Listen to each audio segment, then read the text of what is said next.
এক সাহাবাকে ইমাম বানায় দিয়ে আসলেন। উনি ইমামতি করে মসজিদ, আর বিশ্বনবী ইমামতি করে মসজিদ নববীতে। মসজিদে কুবার যে ইমাম, তিনি প্রতি রাকাতে জাহরি কেরাতে মানে মাগরিব এশার ফজরের সালাতে প্রত্যেক রাকাতে সূরা ফাতিহার পরেই এই সূরা ইখলাস পড়ে। শুনতেছেন? প্রত্যেক রাকাতে সূরা ফাতিহার পরে কি পড়ে? ইখলাস। মাগরিবের প্রথম রাকাতেও ইখলাস, দ্বিতীয় রাকাতেও ইখলাস, এশার প্রথম রাকাতেও ইখলাস, দ্বিতীয় রাকাতেও ইখলাস। ইখলাস পরে এরপর অন্য একটা সূরা পড়ে, কিন্তু শুরু করে ইখলাস দিয়ে। ফজরের প্রথম রাকাতেও ইখলাস, দ্বিতীয় রাকাতেও। মুসল্লিরাকে পাইছে কি? পাইছে কি? খালি ইখলাস, খালি ইখলাস। যে ধরছে, আপনি পাইছেন কি বলেন? ইমাম সাহেব বলে কিছুই পাই নাই, আমার মন চায় আমি পড়ি, তোর মন চাইলে তুই পড়, নাইলে যা। তোর কমিটির সভাপতি সেক্রেটারি এই মসজিদের ইমাম হিসেবে আমার নিয়োগ দেয় না, নিয়োগ দিছে বিশ্বনবী। আমার নিয়োগ যদি বাতিল করতে হয়, লাগবে বিশ্বনবীরে তুই ভাগ। তোমার মনে চাইলে পড়ো, নাইলে অন্য মসজিদে পড়ো, যাও মিয়া। এটা তো সভাপতির সেক্রেটারি নিয়োগ দেয়া মসজিদ না, এটা নিয়োগ দিয়েছে বিশ্বনবী, ঠিক কিনা? নিয়োগ বাতিল করলেও কে করবে? বিশ্বনবী। সবাই বিশ্বনবীর কাছে যে বললো, ইয়া রাসূলুল্লাহ, এমন মুসল্লি, এমন ইমাম আপনি দিয়ে আসছেন, উনি ইখলাস ছাড়া আর কিছু পড়ে না। বিশ্বনবী বললেন, তাই নাকি? এমন করে কেন? ডেকে আনো। ডেকে আনা হলো। বিশ্বনবী বললেন, ওরে সাহাবী, ঘটনা কি হাসা? কয় হাসা। প্রতি রাকাতে সূরা ইখলাস পড়ো, তোমার কি কোরআন থেকে অন্য কোন সূরা মুখস্থ নাই? সাহাবী বলে, নবী, সব মুখস্থ আছে, কিন্তু এই সূরাটা আমার পড়তে ভালো লাগে, কারণ ফিহি সিফাতুর রহমান, এই সূরার ভেতরে আমার আল্লাহর পরিচয় আছে গো নবী। আমার আল্লাহর পরিচয়টা খুব সুন্দর করে দেয়া, আমার রবের কথা এই সূরার পরতে পরতে পাওয়া যায়, এজন্য এই সূরাটা পড়তে আমি বড্ড ভালোবাসি। বিশ্বনবী বললেন, ইমামতি যাবে না, তোরটা পার্মানেন্ট হয়েছে। আল্লাহু আকবার। তোর ইমামতি পার্মানেন্ট করে দিলাম, যেমনে পড়াইতি এমনি পড়াবি। প্রতি রাকাতে এই সূরাতুল ইখলাস তুমি পড়ো, সমস্যা নাই। এই যে তুমি সূরাতুল ইখলাস পড়ো, সূরাতুল ইখলাসকে ভালোবাসো, আল্লাহ বলেছেন এই ইখলাসের ভালোবাসার কারণে কিয়ামতের দিন আল্লাহ তোরে জান্নাতে ঢুকায়া দিবে। ইখলাসের ভালোবাসার কারণে আনতা মিন আহলিল জান্নাহ, তুমি জান্নাতে যাবা। হুব্বুকা ইয়াহা ইউদখিলুকাল জান্নাহ, এই সূরার ভালোবাসায় তোমার জান্নাতে ঢুকায়া দিবে। সুবহানাল্লাহ পড়েন। এজন্য সূরা বেশি বেশি পড়তে রাজি আছেন তো? জাহেলি যুগে বিশ্বনবীর কাছে যখন সর্বপ্রথম তাওহীদের দাওয়াত আসলো, ওই সময়ে একটা লোক মূর্তির পূজা করত, মূর্তিটারে খুব দেখভাল করত, যত্ন করত, আদর সোহাগ করত, আর রাত্রিবেলা এটার সামনে মিষ্টি দই হালুয়া চিরা রাইখা কেঁদে কেঁদে মনের জ্বালার কথা মূর্তির কাছে কইতো। সে ভাবতো এটাই আমার বড় খোদা। সে কি ভাবতো? এটাই আমার, এটারে বললেই এটাই আমার বিপদ থেকে মুক্তি দিবে, আমাকে পরিত্রাণ দিবে, আমাকে সেভ করবে এটা। এভাবে সে আল্লাহকে বাদ দিয়ে মূর্তির ইবাদত করত, মূর্তিকে খুব যত্ন করত। একদিন কোনো এক কাজে মূর্তিটাকে রেখে এসে ঘরের বাইরে গেল, এক পাশে গেল। কাজ শেষে এসে দেখে তার এই মূর্তির গায়ে পানি। মূর্তিটাকে দেখতে মনে হচ্ছে যে কে যেন গোসল করায় গেছে, পানি। তো সে ভাবলো, যেহেতু আমার খোদার গায়ে পানি, এটা নিশ্চয়ই ভালো পানি হবে। He thought it is the water of mercy and blessings. সে ভাবলো it could be the water of rahma, এটা মনে হয় রহমতের পানি হবে, যেহেতু খোদার গায়ে পানি। তো রহমতের গায়ে পানি শুকিয়ে যাওয়ার আগে খেয়ে ফেলি, তাহলে সব রহমত ঢুকবে কই? পেটে। When he thought it is the water of rahma, water of mercy and blessings, he started to suck it with his tongue. সে জিহ্বা দিয়ে চাটতে শুরু করছে, চেটে চেটে সব রহমত নিয়ে নিচ্ছে পেটে। When he started to suck it, he found the taste is little bit bitter, the taste is weird. জিহ্বা দিয়ে যখন চাটতে শুরু করছে, তখন সে পেল যে এটার স্বাদটা কেমন যেন কটা কটা লাগে, লবণাক্ত, একটু টক টক, হাজমুলার মতো লাগে। কিসের মতো? কিরে এরকম লাগে কেন? If it is the water of mercy, it should be sweeter. এটা যদি রহমতের পানি হয়, এটা সুইট হবে, মিষ্টি হবে। এটা টক লাগে কেন, কটা লাগে কেন? ঘটনা কি? খুঁজতে লাগলো ডানে বায়ে, খুঁজতে খুঁজতে দেখে ঘরের পাশে দুইটা খ্যাকশিয়াল। অনেকে এই বর্ণনাটা দিতে যে কুকুরের কথা বলে, কিন্তু হাদিসে এসছে খ্যাকশিয়াল, সালাবান, দুইটা খ্যাকশিয়াল। দেখলো যে একটা খ্যাকশিয়াল এখনো পা উঁচু করে রাখছে, মাঝখান থেকে রহমতের পানি এখনো কিছু পড়ছে, just dropping the water of রাহমা, এখনো পড়তেছে টপ টপ। বোঝা যায় না? বোঝা যায়। টনক নড়েছে তার ঘুমন্ত বিবেক এবার জেগেছে। এবার সে চিন্তা করলো, হায় হায়, এতক্ষণ ভাবছি রহমতের পানি, এখন দেখি কুত্তার মুত, এখন দেখি খেকশিয়ালের পেশাব। সর্বনাশ, কি করলাম এতটা বছর, এত টাকা, এত পয়সা, এত আদর সোহাগ যত্ন এটারে দিলাম, কি দিল তার বিনিময়ে সে আমাকে? যে একটা খেকশিয়ালের পেশাব থেকে, কুকুরের পেশাব থেকে নিজের বাঁচাতে পারে না, সে জাহান্নামের আগুন থেকে কিয়ামতের দিন আমারে কেমনে বাঁচাবে? রাগের চোটে খোদারে ধরে দিছে আসার। খোদারে ধরে কি করছে? এক আসারে খোদার হাত পাও নাই, ভাঙ্গা খোদারে নিয়া দৌড়ে দৌড়ে বিশ্বনবীর কাছে এসেছে। এসে বলল, আব্দুল্লাহর বেটা মোহাম্মদ, এতদিন ভাবছি এটা খোদা, এখন দেখি হুদা। হুদা হুদা এটার পিছনে ঘুরছি, এটার কোনো পাওয়ার নাই, সব পাওয়ার আছে একজনের। চিল্লায় বলো, তিনি কে? ঝিনুকের ভেতর লুকিয়ে থাকে যেমন মতি, ঝিনুকের ভেতর লুকিয়ে থাকে যেমন মতি, কালমা শাহাদাতে আছে আল্লাহর জ্যোতি, কালমা শাহাদাতে আছে আল্লাহর জ্যোতি। পড়েন পড়েন, ঝিনুকের ভেতর লুকিয়ে থাকে যেমন মতি, ঝিনুকের ভেতর লুকিয়ে থাকে যেমন মতি, কালমা শাহাদাতে আছে আল্লাহর জ্যোতি, কালমা শাহাদাতে আছে আল্লাহর জ্যোতি। সুবহানাল্লাহ পড়েন।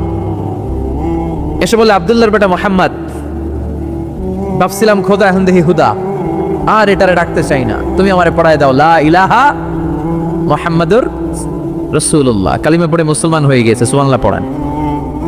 জিহাদের ময়দানে এক সাহাবা যুদ্ধ করতে করতে কাফির মুশরিকদেরকে কচু কাটা করে জাহান্নামে পাঠিয়ে দিচ্ছিলেন।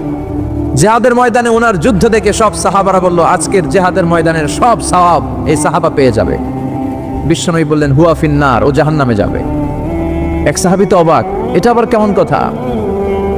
জান মাল সব বাজি রেখে জিহাদের ময়দানে আল্লাহর দুশমনগুলোর একটার পর একটাকে শেষ করে দিয়ে জাহান্নামে পাঠিয়ে দিচ্ছে, আর এই মুজাহিদ ফি সাবিলিল্লাহ জাহান্নামে যাবে? How come, how it's possible? এই সাহাবী পেছনে পেছনে লুকিয়ে লুকিয়ে দেখতে লাগলো যে আমি এটার শেষ দেখতে চাই। দেখতে দেখতে এক পর্যায়ে তিনি খুঁজে পেলেন যে সাহাবী কাফেরদের বিরুদ্ধে যুদ্ধ করতে করতে কাফেরদের বিশাল এক ঘাটির ভেতরে ঢুকে পড়েছে। সেখানে যুদ্ধ করতে করতে একটা পর্যায়ে এমন আসলো, সে মারে আবার মার খায়। শুধু মারে না, মারেও আবার মরেও। মার খেতে খেতে হঠাৎ তার ডান হাতে এক কাফের এক কোপ মেরে তার ডান হাতটা কেটে ফেলে দিল। তাকে আহত অবস্থায় রেখে দিয়ে কাফেররা অন্যদিকে চলে গেল। এই ডান হাত থেকে ব্লিডিং হতে হতে এমন অবস্থা আর সহ্য হয় না, আর কিছুক্ষণ ওয়েট করলেই তার শাহাদাতের মৃত্যু। কিসের মৃত্যু? কথা বলেন। আমাকে শহীদ করে সেই মিছিলে শামিল করে নিও, যে মিছিলের নেতা মীর হামজা, খোবায়েবে খাব্বাব আল্লাহর কাছে ছিল অতি প্রিয়, শামিল করে নিও আমাকে শহীদ করে সেই মিছিলে শামিল করে নিও। পড়েন আমিন।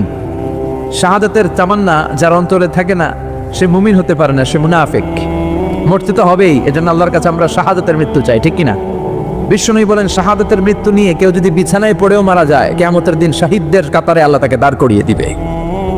তো যুদ্ধ করতে করতে সাহাবা আর কিছু সময় অপেক্ষা করলেই শহীদি মৃত্যু, কিন্তু আর অপেক্ষা করতে না পেরে তলোয়ারটাকে সে মাটিতে গেড়ে ওই তলোয়ারের উপর ঝাঁপিয়ে পড়লো।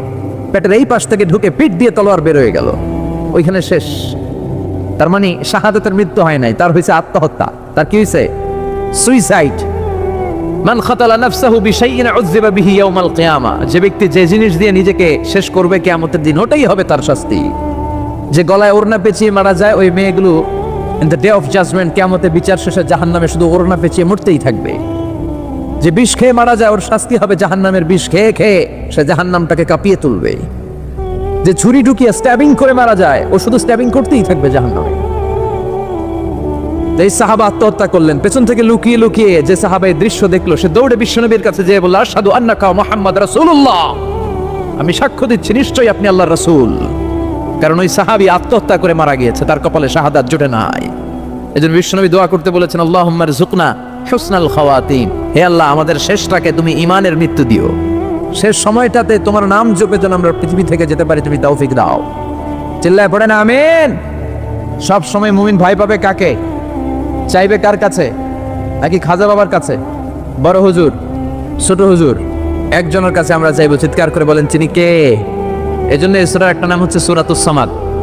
তাহলে পাইলাম সূরাতুত তাওহীদ, পাইলাম সূরাতুল মারিফা, পাইলাম সূরাতুস, সুবহানাল্লাহ পড়েন। এই সূরাটা বিশ্বনবী সাল্লাল্লাহু আলাইহি ওয়াসাল্লাম প্রতিদিন ফজরের নামাজের সুন্নত যে 2 রাকাত, ফজরের সালাতের সুন্নত 2 রাকাত পড়ি না আমরা, এই সুন্নত 2 রাকাতে বিশ্বনবী পড়তেন। মাগরিবের 2 রাকাত সুন্নতের মধ্যে এই সূরাটা পড়তেন। বেতেরের 3 রাকাতের শেষ রাকাতে বিশ্বনবী সূরাতুল ইখলাসটা পড়তেন।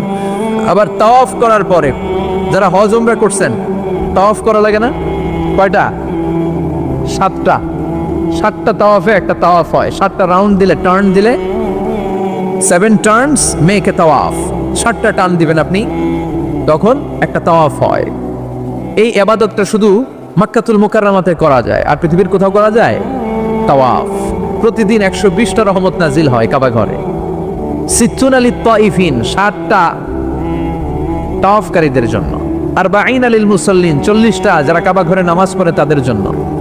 ওয়ালা 20 লিন নাযিরিনা ইলাল কাবা, বাকি 20টা যারা নামাজও পড়ে না, তাওয়াফও করে না, শুধু কাবার দিকে দুচোখ মেলে তাকিয়ে থাকে, তাদের উপর প্রতিনিয়ত 20টা রহমত নাজিল হতে থাকে। প্রতিদিন 120টা রহমত নাজিল হয় কাবাকে কেন্দ্র করে। সুবহানাল্লাহ বাড়িতে গিয়া চিৎকার করে আল্লাহু আকবার। এই 7 তাওয়াফ করার পরে 2 রাকাত নামাজ পড়া সুন্নাত, জানেন? জানা না থাকলে জেনে রাখেন, হজে যেদিন যাবেন কাজে লাগবে, উমরা করতে গেলেও লাগবে। 7 তাওয়াফ করে 2 রাকাত সালাত পড়তে হয়। এই 2 রাকাতের প্রথম রাকাতে বিশ্বনবী পড়তেন সূরাতুল কাফিরুন, উলিয়া আইয়ুহাল লা আ'বুদু মা, আর দ্বিতীয় রাকাতে পড়তেন সূরাতুল ইখলাস। সুবহানাল্লাহ পড়েন। আবার বিশ্বনবী এই সূরাকে বলেছেন সুলুসুল কোরআন, কোরআনের 3 ভাগের 1 ভাগ।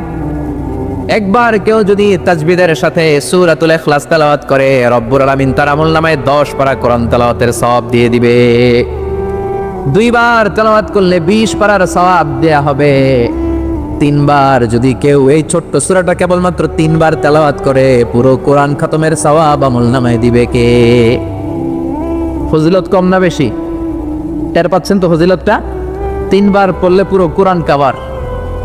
কোন মুহাদ্দিসিন বলেছেন না, বিশ্বনবী সুলুসুল কোরআন দ্বারা 1/3 অফ দ্য বুক দ্বারা এটা বুঝায় নাই। বিশ্বনবী বুঝিয়েছেন পুরো কোরআনটাকে যদি প্রেসাইজ করা হয়, কনসাইজ করা হয়, যে হুজুর পুরো কোরআনের সব কথাগুলোর আপনি প্রেসাইজ করে 3 শব্দে আমারে বলেন যে পুরো কোরআন আল্লাহ কি বলেছে, তাহলে আমি বলবো কোরআনে আল্লাহ আপনাকে বলেছে তাওহীদের কথা, বলেছে রিসালাতের কথা, আর বলেছে আখিরাতের কথা। তাহলে পুরো কোরআনের মৌলিক কথা 3টা। 1 নাম্বার তাওহীদ, 2 নাম্বার রিসালাত, 3 নাম্বার, সবাই বলেন 1 নাম্বার, 2 নাম্বার, 3 নাম্বার। যেহেতু এই সূরাটা তাওহীদ নিয়ে কথা বলে, যেহেতু এই সূরাটা তাওহীদের রূপরেখা অঙ্কন করেছে, সেহেতু কেউ যদি এই সূরাটা পড়ে কেমন যেন সে কোরআনের 3 ভাগের 1 ভাগ তেলাওয়াত করে ফেললো। কোন সুবহানাল্লাহ। এজন্য এটাকে বিশ্বনবী বলেছেন সুলুসুল কোরআন, 1/3 অফ দ্য বুক। হয় একবার পড়লে 10 পারা, 2 বার 20 পারা, 3 বারে পুরো খতম, না হয় অন্তত তাওহীদের সব বিষয়গুলো আপনার অন্তরের মধ্যে ঢুকে যাবে। চিল্লায় কোন আল্লাহু আকবার। অনেক বরকতের সূরা। বিশ্বনবী মুহাম্মদ রাসূলুল্লাহ সাল্লাল্লাহু আলাইহি ওয়াসাল্লাম মক্কা থেকে মদিনায় হিজরত করে আসলেন। মদিনায় যাওয়ার আগে কুবা পল্লী, যারা হজ উমরায় গিয়েছেন, মক্কা থেকে মাত্র 5 কিলোমিটার দূর একটা মসজিদ আছে, মসজিদে কুবা। প্রতিদিন শনিবার বিশ্বনবী মসজিদে নববী থেকে কুবা মসজিদে হেঁটে হেঁটে যে 2 রাকাত নামাজ পড়তেন। কেউ যদি অজু করে, ঘর থেকে অজু করে যে কুবার মসজিদে নামাজ পড়ে, তার আমল নামে আল্লাহ একটা কবুল উমরা হজের সওয়াব দিয়ে দিবে। এজন্য দেখবেন প্রতি শনিবারে কুবা মসজিদে ভিড়। আমি যতবার গিয়েছি সৌদিতে, প্রত্যেক শনিবারে ওখানে জিয়ারত করেছি।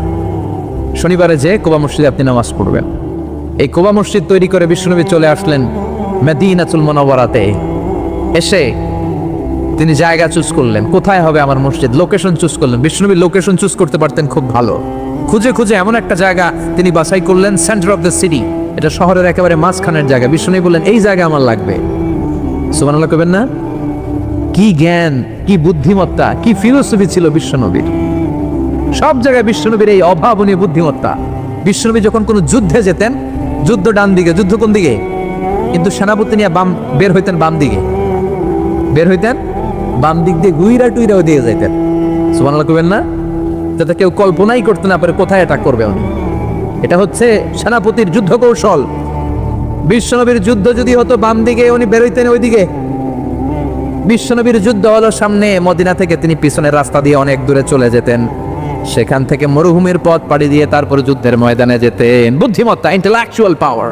হি ওয়াজ a very good mediator ever in the world. পৃথিবীর সবচাইতে বেশি কূটনৈতিক বুদ্ধি সম্পন্ন মানুষ করে আল্লাহ তাআলা বিশ্বনবীকে বানিয়েছেন। ওয়াজ এ ভেরি গুড মিডিয়েটর। মধ্যস্থতা করতে পারতেন ভালো, সালিস করতে পারতেন ভালো। সালিস আমরা বাংলায় বলি সালিশ, আসলে শব্দটা সালিস, আসানি আসালিস। আমার আপনার মধ্যে ঝগড়া, তো আমি এক আপনি দুই, আরেকজন লাগবে কি 3 নাম্বার, সালিস। এটাকে বলে সালিশ। সালিশই করতে পারতেন বিশ্বনবী, চমৎকার। স্বামী স্ত্রীতে ঝগড়া হইলে মিলাই দিতেন। কত ফাতেমা আর আলীর ঝগড়া মিলাই দিয়েছেন তার হিসাব নাই। সুবহানাল্লাহ কইবেন না? এমনকি হি ওয়াজ এ ভেরি গুড মিডিয়েটর, ভালো মধ্যস্থতাকারী ছিলেন। স্ত্রীদের মধ্যেও ঝগড়া লাগতো, বিশ্বনবীর স্ত্রীদের মধ্যেও খুনসুটি হতো, ঝগড়া মারামারি। বিশ্বনবীর একমাত্র ভার্জিন কুমারী স্ত্রী ছিল আয়েশা রাদিয়াল্লাহু তাআলা আনহা। ওনার বাড়িতে বিশ্বনবীর আরেক স্ত্রী, খুব সম্ভবত হাফসা বা সফিয়া, কোন বর্ণনা এসেছে পায়েস, কোথাও এসেছে ঝোলওয়ালা তরকারি হাদিয়া নিয়ে আসছে, যে এটা আপনারা দিলাম। মায়েশা তরকারি দেখে রেগে গেলেন, আমার ঘরে তরকারি দিছো কেন, আমি রাঁধতে পারি না? আমি নিজ হাতে রান্না করে বিশ্বনবীরে খাওয়াবো। রেগে মেগে তরকারির ঝোল নিয়ে সফিয়ার বা হাফসার গালের মধ্যে মেখে দিয়েছে। হাফসা যে বিশ্বনবীর কাছে বলি, ইয়া রাসূলুল্লাহ, কুমারী বউ তো আদর করছেন বেশি, লাই দিয়া কই তুলছেন দেখেন। ও নবী, আমি পায়েস নিয়েছিলাম আর ঝোল করা তরকারি নিয়েছিলাম, ভেবেছিলাম আপনিও খাবেন, আয়েশাও খাবে। আয়েশাকে আমি কি রাঁধতে জানি না, নিয়ে আসলা কেন আমার ঘরে, দিলা কেন? আমি রাঁধতে জানি, নিয়ে যাও। শুধু আমার তরকারিটা প্রত্যাখ্যান করে নাই, তরকারির ঝোল আর পায়েস দিয়ে আমার গালের মধ্যে কসমেটিক্স বানায়া দিছে। এই যে গাল দেখেন, দলিল নিয়ে আসছি, দেখেন কি করছে। বিশ্বনবীর পদ্ধতি ছিল, বিচার কেউ দিলেই he never take any action, he never react anymore. কখনো উনি অ্যাকশনে যেতেন না, উনি দুই পক্ষের কথা শুনতেন। সুবহানাল্লাহ পড়েন। আর আমাদের বিচার করতে গেলে একজনের কথা শুনে আরেকজনের বাস আছে না নাই? বললেন আয়েশার ডাকো, আয়েশা এমন করেছো? করেছি। কেন করেছো? বলে ইয়া রাসূলুল্লাহ, মাথাটা গরম ছিল, নিজেকে সামলাতে পারিনি গো নবী, সামলাতে পারিনি, আমি ভুল করেছি, আমি স্বীকার করলাম, মাফ করে দেন। বিশ্বনবী বললেন, এবার ঠিক আছে, দুজনের কথা আমি শুনেছি, এবার আমার জাজমেন্ট হচ্ছে কিসাস, মানে যেমন করেছো তেমন, গুতা মারলে গুতা, ঘুষি মারলে ঘুষি, আঘাত করলে আঘাত, ঠিক কিনা?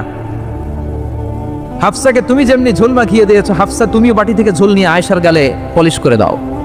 হাফসাও সুযোগ পাইয়া ঝোল নিয়ে মেখে দিছে। এবার দুইজনের গালে কসমেটিক্স। বিশ্বনবী মুচকে হাসলেন, আরশের উপর থেকে খুশি হয়ে গেল কে? এটা হচ্ছে বিশ্বনবীর বিচার করার বুদ্ধিমত্তা। হি ওয়াজ এ ভেরি গুড মিডিয়েটর। ঝগড়া লাগলেই, বুখারীতে একটা চ্যাপ্টার আছে, চ্যাপ্টারের নাম হচ্ছে ইযহাবু বিনা নুসলিহ বাইনাহুম। চ্যাপ্টারের নাম আমাকে নিয়ে চলো, আমি মিলাইয়া দিব। চ্যাপ্টারের নাম কি? আমাকে নিয়ে যাও, আমি মিলাইয়া দিয়ে আসবো। কত জায়গায় যে বিশ্বনবী যে মিলাইয়া দিয়ে আসতেন। মক্কা থেকে তিনি যখন মদিনায় আসছেন, মদিনার দুইটা গোত্র ছিল, আউস আর খাজরাজ। এদের এই দুই গোত্রের মধ্যে 100 বছরের মারামারি, 120 বছরের যুদ্ধ, কেউ থামাতে পারে না। থামাতে পারবে কি করে? বাবা যখন মারা যায়, ছেলেরা বলতে আমারে মারছিল, তোরাও মারবি। কেউ যখন ইন্তেকাল করে ওসিয়ত করে যেত, আমারে কোপাইছে, তোরাও কোপাবি, কোপায় সাইজ করে ফেলবি। তো সবাই সবার রাগ আর ঝাল মেটানোর জন্য এরকম ছেলে মেয়েদেরকে ওসিয়ত করে যেত যে এই যুদ্ধ যেন বন্ধ না হয়, আমার প্রতিশোধ তুই নিবি বাবা। এরকম ডাকাত কিছু লোক আছে না নাই? দাও দাও করে আগুন শুধু জ্বালাতে চায়। 120 বছরের যুদ্ধ কেউ থামাতে পারে না। বিশ্বনবী মক্কা থেকে মদিনায় হিজরত করলেন। মদিনায় যে উভয় পক্ষের নিয়ে বসলেন, উভয় পক্ষের সব কথা শুনলেন। এরপরে কথা শোনার পরে মাত্র 7 দিনের ব্যবধানে বিশ্বনবী 120 বছরের যুদ্ধ মিটায় দিলেন। এতদিন পর্যন্ত নিয়ম ছিল, আউসের কেউ খাজরাজের কোনো মেয়ে বিয়ে করে না, খাজরাজের কোনো ছেলে আউস থেকে মেয়ে নেয় না। ওদের আনন্দ ওদের মতো, এদের আনন্দ এদের মতো। এই মিলিয়ে দেওয়ার পর থেকে আউস আর খাজরাজের মধ্যে বিয়ে করানোর ধুম পড়ে গেল। এরা কুরবানির গোশত নিয়ে আউসের এরা খাজরাজের বাড়িতে দিয়ে আসে, খাজরাজের এরা আবার ওট জবাই করলে বড় রান দিয়ে আসে আউসের কাছে। সুবহানাল্লাহ পড়েন।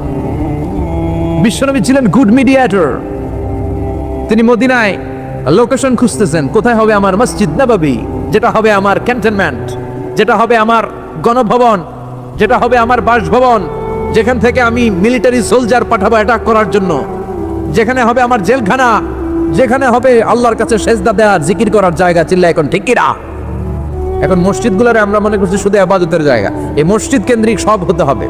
আপনি গোটা বিশ্ব দেখেন, বাংলাদেশের ছোট্ট একটা চিপার মধ্যে একটা মসজিদ দাঁড় করায় ফেলছে। মসজিদ হবে অনেক বড় এরিয়া নিয়ে, পার্কিং লট থাকবে বড় বড়।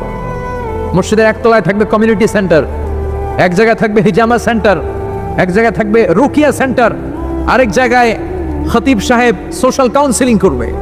যুবকদের কি সমস্যা, নারীদের কি সমস্যা, বিধবাদের কি সমস্যা, কার কি মাসালা জানার আছে, লিগ্যাল অপিনিয়ন জানার আছে, খতিব সাহেব সোশ্যাল কাউন্সিলিং করবে। চিল্লা এখন ঠিক কিনা?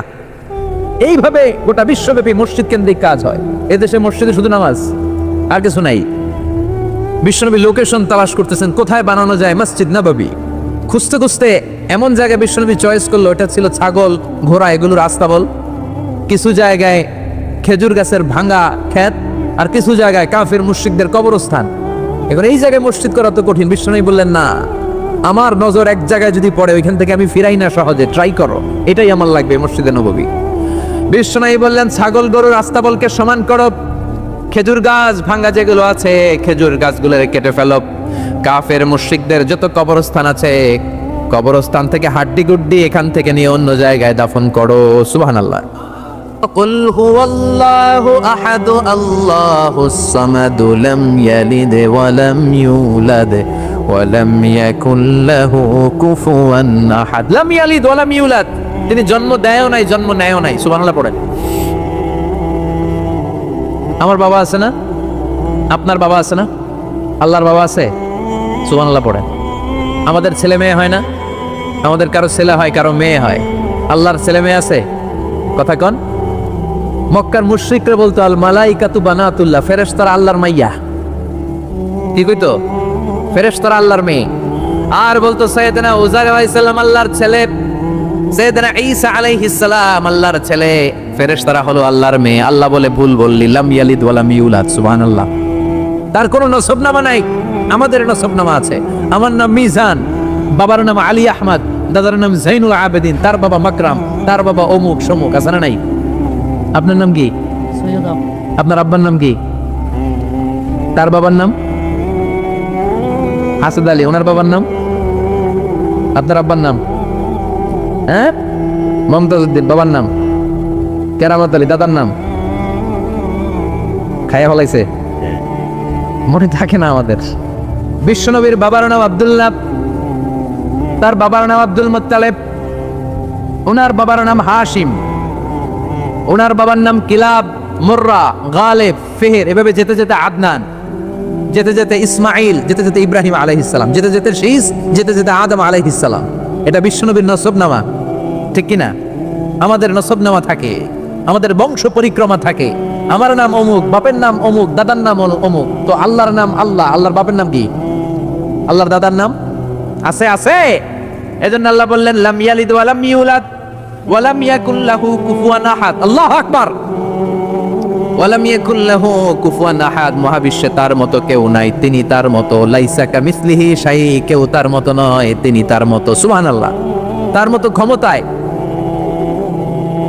তার মতো শক্তিতে, কুদরতে মহাবিশ্বে দ্বিতীয় কোন সত্তা আছে? সৌন্দর্যে আল্লাহর চেয়ে সুন্দর কেউ আছে? কথা কন। দুনিয়া সুন্দর, মানুষ সুন্দর, আসমান সুন্দর, জমিন সুন্দর, সুন্দরে সুন্দরে পাল্লা, জানি না কত সুন্দর তুমি আল্লাহ, জানি না কত সুন্দর তুমি আল্লাহ। পড়ে, দুনিয়া সুন্দর, মানুষ সুন্দর, আসমান সুন্দর, জমিন সুন্দর, সুন্দরে সুন্দরে পাল্লা, জানি না কত সুন্দর তুমি আল্লাহ, জানি না কত সুন্দর তুমি আল্লাহ। সুবহানাল্লাহ পড়েন। ইন্নাল্লাহা জামিল ইউহিব্বুল জামাল, আল্লাহ নিজে সুন্দর, আল্লাহ সৌন্দর্যকে পছন্দ করেন। মহাবিশ্বে তার সমকক্ষ কেউ নাই, তার মতো সুন্দর কেউ নাই, ঠিক কিনা? জান্নাতে যারা ঢুকবে in the day of judgment, কিয়ামতের দিন জান্নাতীরা আল্লাহকে দেখতে পাবে। ইন্নাকুম সাতারাউনা রাব্বাকুম আয়ানান কামা তারাউনা হাযাল কমার। বিষ্ণুই বলেন, এই যে জলজলে চন্দ্রটা তোমরা যেমনি দেখতে পাও, কিয়ামতের কঠিন ময়দানে বিচার শেষে যারা জান্নাতে যাওয়ার সুযোগ পাবা, তারা চাঁদটা যেমনি দেখো দু চোখ দিয়ে আল্লাহর, সেদিন তেমনি দেখতে পাবা। জান্নাতীদেরকে নাজ নেয়ামত সব দেওয়ার পরে আল্লাহ বলবেন, ও জান্নাতীরা, কোরআনে হাদিসে নবীর কাছে আলেমদের মুখে যত নাজ নেয়ামতের কথা শুনেছো সব পাইছো না? সবাই বলবে আল্লাহ পেয়েছি, অনেক মौज মাস্তি করেছি, জান্নাতকে মজা লেলো, জান্নাত তোমারই হ্যায়, সব পাইছি আল্লাহ সব। এক জান্নাতে হাত তুলে বলবে আল্লাহ একটা পাই নাই। কি পাস নাই? কামদারাই তো পাই নাই। সুবহানাল্লাহ কবেন না? আল্লাহ আপনারে পাই নাই। তখন আল্লাহ তাআলা নিজের গোপন সৌন্দর্যকে সেদিন জান্নাতীদের কাছে প্রকাশ করে দিবে। বিশাল এক কনফারেন্স রুমে জান্নাতের ভেতরে লক্ষ লক্ষ নবীদেরকে নিয়ে বসবেন, সবার সামনে থাকবে বিশ্বনবীর সিংহাসন। সুবহানাল্লাহ পড়েন। তারপর অন্যান্য নবীরা, আল্লাহর ওলিরা, শাহিদরা, সালিহিনরা, মুমিন বান্দারা, আপনারা সবাই থাকবেন ওই দিন ইনশাআল্লাহ। কোন আল্লাহ তার নিজের সৌন্দর্য প্রকাশ করবেন জান্নাতীদের সামনে। লক্ষ লক্ষ কোটি কোটি জান্নাতীরা বসে থাকবে, আল্লাহ দেখাবেন ওনার সৌন্দর্য। 70,000 নূরের পর্দার কথা আমরা বলি, বর্ণনাটা দাঈফ, আসলে যে কত পর্দা আল্লাহই ভালো জানে। আমরা বলে থাকি 70,000। এই পর্দার অন্তরাল থেকে আল্লাহ তাআলা নূরের ঝলকানি একটু জান্নাতীদের দেখিয়ে দিবেন। উজুহু ইয়াওমা ইযিন নাযিরা ইলা রাব্বিহা নাযিরা। জান্নাতীরা পাগল হয়ে থাকবে আল্লাহর দেখার জন্য। আল্লাহ 1 সেকেন্ডের ক্ষুদ্র ভাগ, 1 মাইক্রোসেকেন্ড, 1 মাইক্রোসেকেন্ডের 1000 ভাগ করলে 1 ন্যানোসেকেন্ড, 1 ন্যানোসেকেন্ডের জন্য আল্লাহ নূরের ঝলকটা জান্নাতীদের দেখিয়ে দিবেন। 1 সেকেন্ডেরও কম সময় দেখাবেন, দেখিয়েই নাই, কিন্তু 1 সেকেন্ডের জন্য কি যে এক ঝলক দেখলো জান্নাতীরা এরকম তাকায় থাকবে। এক তাকানোতে লক্ষ বছর, কোটি বছর চলে যাবে, সামনে কিন্তু আল্লাহর নূর নাই। ওই যে 1 সেকেন্ড দেখাইছিল, পাগলের মতো তাকিয়েই থাকবে, লক্ষ কোটি বছর গুজরিয়ে যাবে। সুবহানাল্লাহ পড়েন। এজন্য সে আল্লাহ বললেন, কুল হুয়াল্লাহু আহাদ আল্লাহুস সামাদ লাম ইয়ালিদ ওয়া লাম ইউলাদ ওয়া লাম ইয়াকুল লাহু কুফুয়ান আহাদ। কুল হুয়াল্লাহু আহাদ। ও নবী আপনি বলেন আমি এক, আমি অদ্বিতীয়, আমার শরীক নাই। আল্লাহ নামটা এত মজার নাম, দেখেন হাজার হাজার বছর ধরে এই মহাবিশ্বে যত আল্লাহর প্রিয় বান্দারা একটা নামের জিকির করে। নামটা কি? কি নাম? আল্লাহরে প্রাণ থেকে, হৃদয় থেকে একটা ডাক দেন, চিল্লায় পড়েন আল্লাহ। হৃদয় থেকে আল্লাহরে ডাকেন, পড়েন ইয়া আল্লাহ। হাজার বছর ডাকলেও পুরান লাগবে না, পুরাতন মনে হয় না। প্রতিদিনই নিত্য নৈমিত্তিক নামটারে নতুন মনে হয়, ঠিক কিনা? এজন্য আল্লাহ বললেন, হুয়াল আউয়াল ওয়াল আখির ওয়াজ যাহির ওয়াল বাতিন ওয়া হুয়া বিকুল্লি শাইইন আলিম। প্রথমেও আমি, শেষেও আমি, গোপনেও আমি, প্রকাশ্যেও আমি, ঠিক কিনা? প্রথমে আল্লাহ আল্লাহ, শেষেও আল্লাহ আল্লাহ, আকাশে আল্লাহ আল্লাহ, জমিনে আল্লাহ আল্লাহ। পড়েন, প্রথমে আল্লাহ আল্লাহ, শেষেও আল্লাহ আল্লাহ, আকাশে আল্লাহ আল্লাহ, জমিনে আল্লাহ আল্লাহ। নিখিল জাহান গায়ে গুণগান, তারে নামে গায় আমরাও গাহি তাআলা, হামদে বারি তাআলা, হামদে বারি তাআলা, হামদে বারি তাআলা। সুবহানাল্লাহ পড়েন। আর তিনি প্রথম, তিনি শেষ, তিনি প্রকাশ্য, তিনি গোপন। এজন্য চাইতে হবে কার কাছে? ওনার নামটা কত সুন্দর দেখেন, আলিফ লাম লাম হা, আল্লাহ। এটার কোনো স্ত্রী বচন হয় না, এটার দ্বিবচন হয় না, এটার বহু বচন হয় না। ভগবানের ভগবতী আছে না নাই? ঈশ্বরের ঈশ্বরী, গডের গডেস। কিন্তু আল্লাহর নামের কোনো পরিবর্তন হয়? কি মজার নাম! বিপদে বললেই আমরা জপি। বিপদ যত বেশি হয় আল্লাহর নামের জিকির তত বেশি। আবার বিপদ যখন চলে যায় আল্লাহর নামের জিকিরও বন্ধ হয়ে যায়। এরকম ডাকাত আছে না নাই? فإذا ركبوا في الفلك دعوا الله مخلصين له الدين فلما نجاهم إلى البر إذا هم يشركون। আল্লাহ বলেন, আমার কিছু কুলাঙ্গার বান্দা আছে যেগুলো বিপদে পড়লে আমার নামের জিকির করে, বিপদ চলে যায় আমি আল্লাহরে গালি মারে। এরকম ডাকাইত আছে না নাই? ভূমিকম্প, আল্লাহ বাঁচাও, ভূমিকম্প নাই, ধুম্বা চলে দম, আছে না নাই? তুফানের মধ্যে পড়লে বলে আল্লাহ আমারে বাঁচাও। বজ্রপাতের মাঝখানে পড়লে আল্লাহর ডাকে, আল্লাহ তুমি আমারে বাঁচাও। বজ্রপাত নাই, আল্লাহও নাই। এরকম ডাকাইত আছে না নাই? এটা হচ্ছে মুনাফিকদের কারবার। মুমিনরা সবসময় জিকির করে একজনের, তিনি কে? এজন্য সূরাতুল ইখলাসের প্রথম আয়াত থেকে শিক্ষা হচ্ছে কুল হুয়াল্লাহু আহাদ। হে নবী আপনি বলেন আল্লাহ একজন, আমরা একজনের কাছে চাবো। আমরা একজনের কাছে মনের জ্বালা, যন্ত্রণা, আকুতি, চাহিদা সব পেশ করব। আমাদের মনের যা চায় সব দিলেও তার ঘাটতি হবে না। চিল্লা এখন ঠিক কিনা? এরপর আয়াতে আল্লাহ বললেন আল্লাহুস সামাদ, তিনি অমুখাপেক্ষী, গোটা বিশ্বের সবাই আল্লাহর কাছে ফরিয়াদ করে, আল্লাহ কারো কাছে ফরিয়াদ করে না, ঠিক কিনা? এরপর আল্লাহ বললেন লাম ইয়ালিদ ওয়া লাম ইউলাদ, তিনি কাউরে জন্ম দেন নাই, জন্ম নেন নাই। সুবহানাল্লাহ পড়েন। ওয়া লাম ইয়াকুল লাহু কুফুয়ান আহাদ, তার মতো কেউ নাই। এটা আল্লাহর অস্তিত্বের ব্যাপারে একটা গুরুত্বপূর্ণ আকীদা।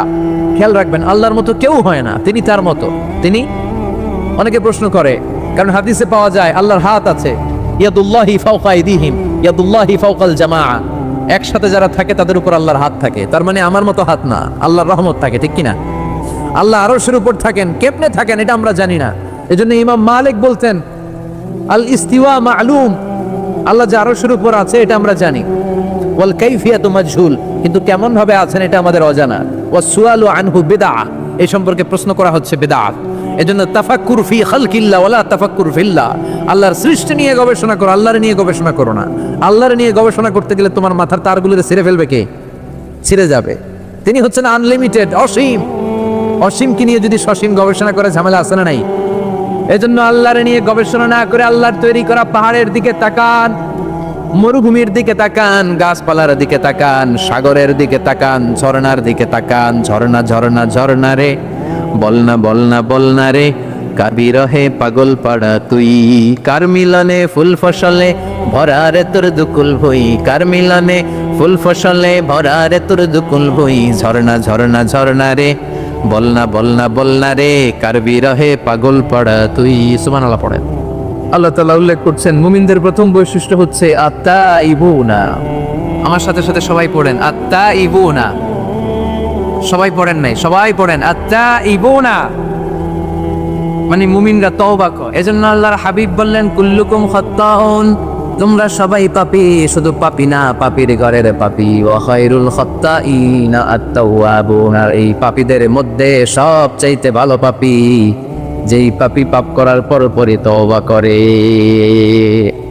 ইয়া আইয়ুহাল্লাযীনা আমানু তুবু ইলাল্লাহি তাওবাতান নাসুহা, ও বিশ্বাসীরা, তোমরা যদি অন্যায় করে ফেলো, তোমরা যদি ভুল করে ফেলো, তোমরা যদি নিজের নফসের উপর জুলুম করে ফেলো, উপলব্ধি আসার পরে আমার কাছে ক্ষমা চাও, তওবা করো। তওবার মতো তওবা করলে আমি জীবনের সব গুনাহ মাফ করে দিতে পারি। তিনি দয়াময়, তিনি মেহেরবান, তার দয়া যে কত বিশাল আপনি কল্পনাও করতে পারবেন না। তুবু ইলাল্লাহি তাওবাতান নাসুহা, তওবার মতো তওবা। তাওবাতুন নাসুহা মানে কি? তওবার মতন তওবা, এমন তওবা যে তওবাতে আল্লাহ আপনারে মাফ করবে, যেই তওবার মধ্যে জড়িত আছে আবেগ, যেই তওবাতে জড়িত আছে চোখের পানির স্পর্শ। চোখের পানির এত দাম, অনুতপ্ত বান্দা যখন গুনার কথা স্মরণ করে কাঁদে, চোখের পানি ছেড়ে দেয়, এই চোখের পানি চোখ বেয়ে নাকের ডগাবে মাটিতে পড়ার আগেই আল্লাহ অনুতপ্ত বান্দার জীবনের সব গুনাহ মাফ করে। এজন্য চোখের পানি ছাড়তে হবে। আমাদের হৃদয়ের ভেতরটা অনেকের খুব শক্ত, নরম হয় না, চোখ দিয়ে পানি না। সর্বশেষ কবে যে আমরা কেঁদেছিলাম অনেকের মনে নাই, মাসালা নাই। যদি জিজ্ঞেস করি ভাই আল্লাহর ভয়ে সর্বশেষ কাঁদছিলেন মনে নাই। কবে যে কাঁদছিলাম, এত ব্যস্ত আমি, কখন কাঁদবো, কাদারই তো সময় নাই, এরকম আছে না নাই? না, কুল্লুকুম খাত্তাউন, সবাই পাপী। আর এই পাপীদের মধ্যে সবচেয়ে বড় পাপী যে পাপ করার পরপরই তওবা করে। আপনার পাপ কত বড়? কি গুনাহ করেছেন? কত বড় জুলুম করেছেন? আপনার পাপ, আপনার অন্যায়, আপনার ভুল, আপনার জুলুম যত বড়ই হোক, আল্লাহর দয়া, আল্লাহর ক্ষমা তার চাইতে বড়। আমাদের পাপ যদি হয় খালের পানির সমান, বিলের পানির সমান, জেনে রাখবেন আল্লাহর দয়া সাগরের পান সম। আমাদের পাপ যদি হয় পাহাড়ের সমান, আল্লাহর দয়া আকাশের সমান। এজন্য আল্লাহ বললেন তুবু ইলাল্লাহি তাওবাতান নাসুহা, তওবার মতো তওবা করো। তওবার মতো যদি তওবা করতে পারো, সব গুনাহ মাফ করে দিতে পারে কে? কত যে দয়াময় তিনি, কত যে মেহেরবান। দয়ার ভালোবাসাকে তিনি 100 টুকরা করেছেন।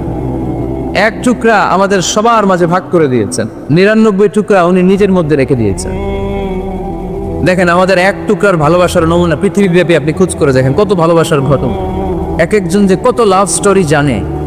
যদি জিজ্ঞেস করি ভাই একটা লাভ স্টোরি শোনান, আপনি ঘটনা শুনতে শুনতে নিজেই কাঁদতে শুরু করবেন।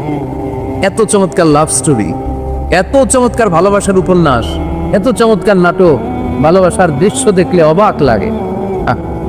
বন্ধু বন্ধুর জন্য ভালোবাসা, স্বামী স্ত্রীর জন্য ভালোবাসা। নেপালের ওই যে কি যেন একটা এয়ারপোর্টে আমাদের ইউএস বাংলা একটা এয়ারক্রাফট ক্র্যাশ করেছিল, হ্যাঁ, হাজবেন্ড ওয়াইফ, কি না ওইটার, ত্রিভুবন ইন্টারন্যাশনাল এয়ারপোর্ট, ত্রিভুবন।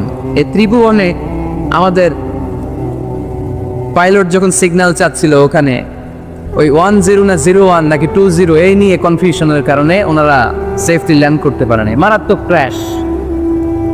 কিছু ফ্যামিলি দেখলাম, নিউ কাপল, ভেরি নিউ কাপল, নতুন বিয়ে হয়েছিল, হাতে মেহেদির দাগগুলো শুকায়নি তখন, জ্বলে পুড়ে হাজবেন্ড সারখার, কিন্তু হাজবেন্ড আর ওয়াইফের হাত এই যুগল আলাদা হয়নি। স্বামী তার স্ত্রীকে ধরে রেখেছিল শেষ মুহূর্তে, বিমানের ভেতরে যখন ফায়ার, হাজবেন্ড তার ওয়াইফের হাত ছাড়েনি, ওয়াইফ ছাড়েনি স্বামীর হাত। ভালোবাসার নমুনা। 1 ভাগ ভালোবাসার ছিটুফোঁটা আমরা পেয়েছি, ঠিক কিনা? ওই 1 ভাগ কি আমি একা পাইছি? আপনি একা পাইছেন? আমরা সবাই মিলে। আমি পত্রিকায় একটা রিপোর্ট দেখেছি, আমি প্রায় বলি, বন্যার পানিতে পানি খেতে খেতে মা জীবন শেষ, কোমর পানি, গলা পানি, নাক সমান পানি, পানি খেতে খেতে শেষ, কিন্তু বাচ্চাটারে বুদ্ধি করে বালতির মধ্যে এরকম চেপে ধরে রাখছে, বন্যার পানিতে পানি খেতে খেতে মা শেষ।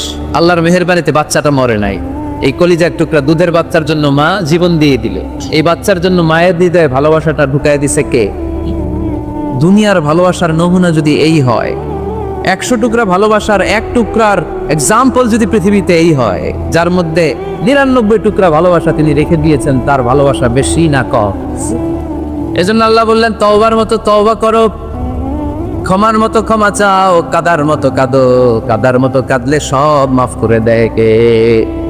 আপনি কি পাপ করছেন? আপনি কি অন্যায় করেছেন? কেন আপনি হতাশ? কেন আপনি নিরাশ? লা তাইয়াসু মির রাহিল্লাহ, ইন্নাহু লা ইয়াইয়াসু মির রাহিল্লাহি ইল্লাল কওমুল কাফিরুন। আল্লাহর রহম থেকে, ভালোবাসা থেকে নিরাশ হয়ো না। আল্লাহর রহমত আর দয়া থেকে নিরাশ হয় তারা যারা কাফের, ঠিক কি না? কত পাপ করেছেন আপনি? বনি ইসরাইলের এক সিরিয়াল কিলার ছিল, সেই বুখারীতে এসেছে, সে এত হত্যা করেছে, হত্যা করতে করতে করতে 99 জন মানুষকে সে সিরিয়ালি মার্ডার করে ফেলছে। কয়জনকে? আপনি মারছেন কয়জন রে? আমি মারছি কয়জন রে? সে 99 জনকে মারছে। কয়জনকে? 99 জনকে। মারার পরে তার অন্তরে ভয়, হায় রে, 99 জনকে আমি শেষ করে দিলাম, না জানি আমার নসিবে কি আছে, না জানি আল্লাহ আমারে কি শাস্তি দেয়। ভয়ে এক রাহেবের কাছে গেল, খ্রিস্টান পাদ্রী, খ্রিস্টানদের আল্লাহর ওলি, যে বলে, ও আল্লাহর ওলি, আমার তো বড্ড ভয় হয়, আমি অপরাধ করেছি। কি অপরাধ? আমি 99 জনকে হত্যা করেছি। রাহেব বলে, 99 জনকে হত্যা করছো? সর্বনাশ, তোর কপালে তো ক্ষমা নাই। সিরিয়াল কিলার কয়, আমার কপালে যদি ক্ষমা না থাকে তোরে বাঁচায় রে গেলা কি? আমি যেহেতু শেষ, তোরও শেষ করে মরল, ওরেও মেরে মিস। এবার সেঞ্চুরি করে আবার ভয়, হায় রে, 100 জনের মারলাম, না জানি আমার নসিবে কি আছে। খুঁজতে লাগলো কোনো ভালো আলেম আছে কিনা। আলেমের কাছে গেছে, যে বলে, আলেম 100 হত্যা করেছে আমি, 100 খুনের আসামি, আমার নসিবে কি ক্ষমা আছে? আলেম বলে, তুমি কি গুনাহ করছো মিয়া? তোমার গুনাহ যত বড় হোক, তোমার অন্যায় যত বড় হোক, তোমার পাপ যত বিশাল হোক, আমার আল্লাহর দয়া ভালোবাসা তার চাইতেও বিশাল। তুমি একটা ভালো জায়গায় যাও, এই এলাকাটা ভালো না, এখানে সব জালিমদের বসবাস, তুমি ভালো মানুষদের এলাকায় চলে যাও, সেখানে যে তওবা করো। লোকটার অন্তরে ভয় এসেছে, তওবার নিয়ত করেছে, বাসায় যে কাপড় চোপড় ব্যাগের ভেতরে ভরে ঘর থেকে বের হওয়ার সাথে সাথে মালাকুল মাউত এসে রূহ কবজ করেছে। ফাজারাত মালাইকাতুর রাহমাহ ওয়া মালাইকাতুল আযাব, রহমতের ফেরেশতারা আসছে, আযাবের ফেরেশতারা আসছে। রহমতের ফেরেশতারা বলে, যেহেতু রিয়েলাইজেশন আসছে, ভালো পথে যাওয়ার ইন্টেনশন আসছে, আমরা রুনি। আযাবের ফেরেশতারা বলে, না, এখনো তো ভালো হইতে পারে নাই, 100টা খুনের বিষয়টা সহজ না, 100 জন মানুষকে হত্যা করেছে, তার রূহটা আমরা নিয়েছি জিনে ঢুকাবো। রহমতের ফেরেশতারা বলে, না, তার রূহটা আমরা নিয়ে আইলিনের ভেতরে ঢুকাবো। 2 দল ফেরেশতার মারামারি, 2 দল ফেরেশতা ঝগড়া লেগে গেছে, এরা বলে আমরা, এরা বলে আমরা, বেজাল আছে না নাই? আল্লাহ বলে, ধাক্কা ধাক্কি ঝগড়ার দরকার নাই, ফিতা দিয়ে মাপো। ভালো এলাকাটা, যে এলাকায় যাচ্ছিল, ওই এলাকাটা যদি কাছে হয়, রহমতের ফেরেশতারা নিয়ে যাও। খারাপ এলাকা যদি কাছে হয়, আযাবের ফেরেশতারা নিয়ে যাবা। খারাপ এলাকাটা কি কাছে নাকি অনেক কাছে? একেবারে কাছে, ঘর থেকে মাত্র বের হয়েছিল, ঠিক কিনা? আর ভালো এলাকা তো অনেক দূর। আল্লাহ জমিনকে আদেশ করলেন, ভালো এলাকাটা তুই সংকুচিত হয়ে কাছে চলে আয়, খারাপ এলাকাটা তুই দূর থেকে দূরান্তরে চলে যা। মেপে দেখা গেল যে খারাপ এলাকা অনেক দূরে, ভালো এলাকা একেবারে কাছে, রহমতের ফেরেশতারা তার রূহ নিয়ে জান্নাতে ঢুকিয়ে দিল। চিল্লায় পড়েন আল্লাহু আকবার। এজন্য তওবা যদি তওবার মতো করতে পারেন, চাওয়ার মতো যদি আল্লাহর কাছে চাওয়া যায়, সব গুনাহ মাফ করে দিবে কে? বিশ্বনবী বলেন, আমার আগের কোনো গুনাহ নাই, পরের কোনো গুনাহ নাই। লিয়াগফিরা লাকাল্লাহু মা তাকদ্দামা মিন যামবিকা ওয়া মা তাআখার। আল্লাহ বললেন, নবী আপনার কোনো গুনাহ নাই, আপনি মাসুম, নিষ্পাপ, নিষ্কলুষ, আপনার কোনো পাপ নাই, গুনাহ নাই, অন্যায় নাই। তারপরে বিশ্বনবী বলেন, ওয়াল্লাহি লা আস্তাগফিরুল্লাহ ওয়া আতুবু ফিল ইয়াউমি আকসার মিন 70 মাররা। প্রতিদিন আমি বিশ্বনবী 70 বারেরও বেশি আল্লাহর কাছে তওবা করি। কয়বারের বেশি? 70 বার। কোনো গুনাহ আছে? কোনো পাপ আছে? কোনো অন্যায় জীবনে করেছে? উনি যদি প্রতিদিন করে 70 বার, আমাদের করা দরকার কয়বার? হ্যাঁ, 70,000 বার। আহা, আমরা করি কয়বার? কয়বার করি? বছরে করি না 70 বার, ঠিক কিনা? আওয়াজ করে সবাই তওবা পড়েন, পড়েন আস্তাগফিরুল্লাহ, আবার পড়েন আস্তাগফিরুল্লাহ, আবার পড়েন আস্তাগফিরুল্লাহ।